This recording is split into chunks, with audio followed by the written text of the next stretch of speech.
Hi, all my friends at Spring Creek Farm. I'm Elizabeth Gabrielson. Welcome back here into my home kitchen. Today I want to feature this really beautiful green Savoy cabbage.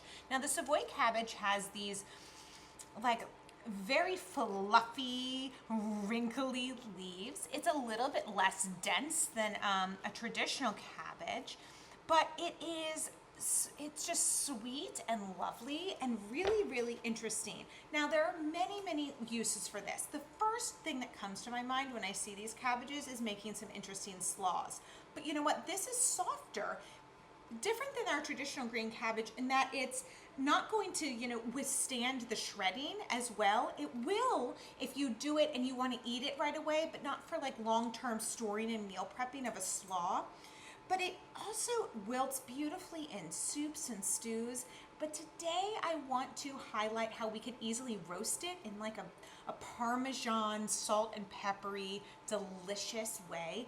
In that we are going to sear it first in a pan, then we're going to pop it into the oven, cover it and pop it in, and after about 20 minutes we're going to coat it with a breadcrumb parmesan mixture that's just going to top it off and make it crunchy and golden and delicious. Okay, so what I'm doing first is I'm just going to trim the core. I want to keep it intact, but I just want to clean it up a little bit. Then what I'm going to do is I'm going to basically cut this depending on the size. You're either going to cut your cabbage into quarters or eighths. Okay, we want little wedges, but we need to take each wedge to contain a little bit of core so it holds together. Does that make sense? So I'm going to make mine into 6 wedges.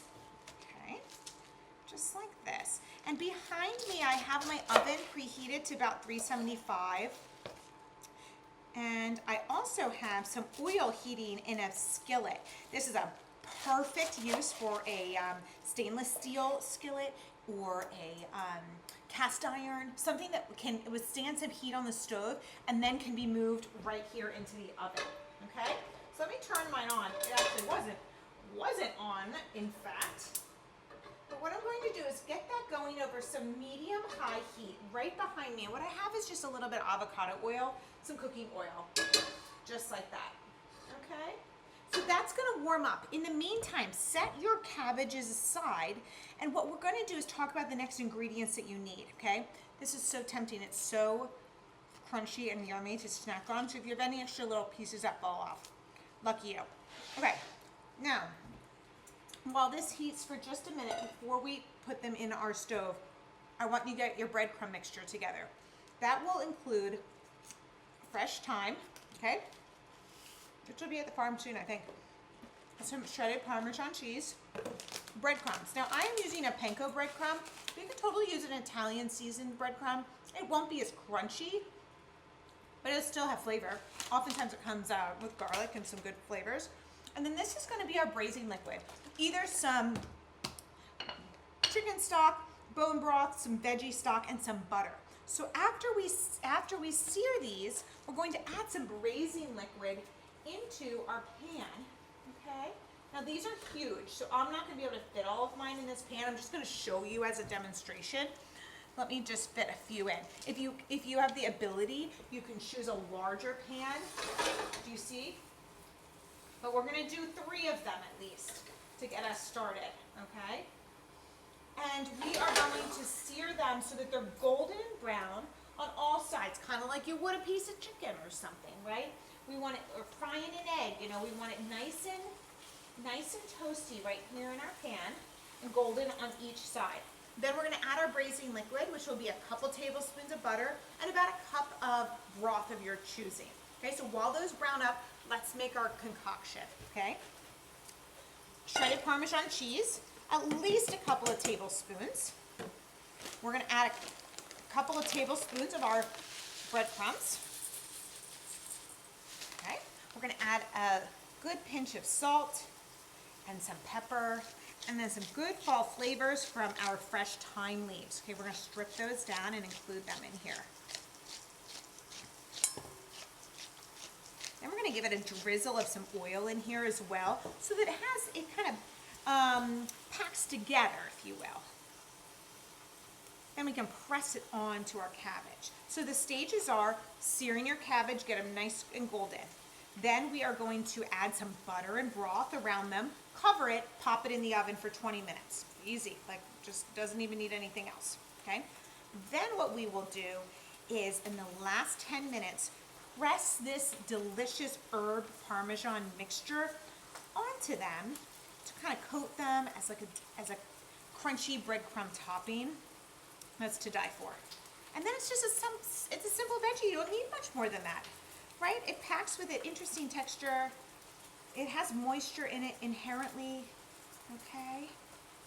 So these are very small thyme branches that I happen to have. They're always a little bit different.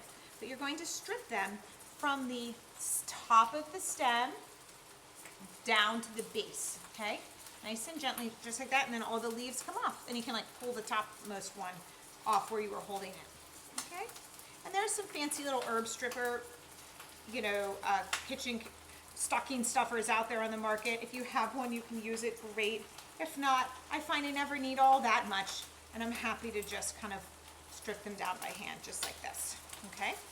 Let's add a little bit of olive oil drizzle into our mixture here, and we'll stir to combine. Might need a little bit more, so just eyeball it.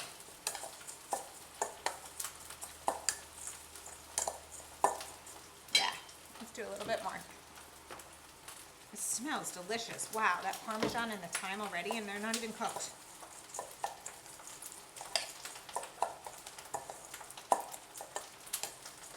This is something you can also do in batches. So I want to point out, you know how I could only fit 3 of my cabbage heads here?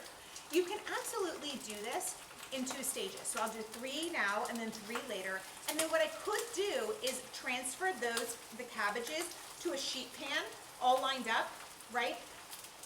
Roast them and then add my toppings. So if you want to consolidate onto a sheet pan after you do this browning stage, that's a fine option too.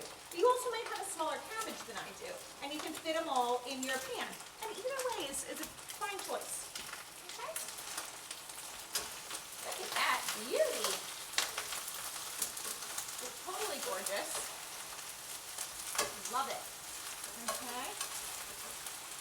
Look, you see how this is getting golden brown? Beautiful.